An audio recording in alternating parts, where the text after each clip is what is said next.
Washington, AP.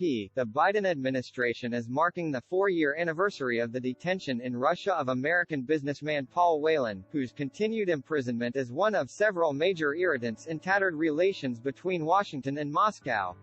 Secretary of State Antony Blinken said in a statement Wednesday that securing Whelan's release remains a top administration priority.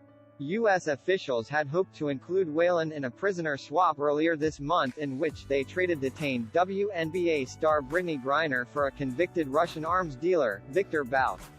The administration considers Whelan, like Griner, to have been wrongfully detained. Blinken said Whelan and his family are suffering through an unfathomable ordeal, and he again condemned the American's conviction, which was based on secret evidence, and 16-year prison sentence.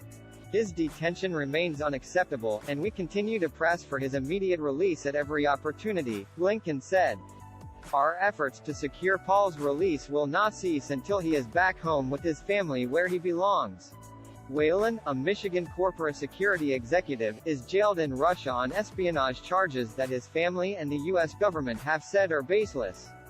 U.S. officials said Russia refused to consider including Whelan in the Griner deal, calling it a one-or-none decision. Paul and the Whelan family recently showed the entire country the meaning of generosity of spirit in celebrating a fellow American's return while Russia continues its deplorable treatment of Paul as a bargaining chip, said President Joe Biden's national security advisor, Jake Sullivan.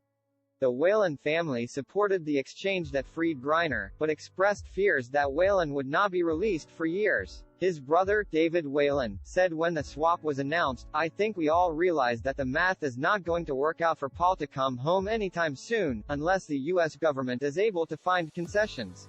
Paul Whelan, 52, was sentenced in 20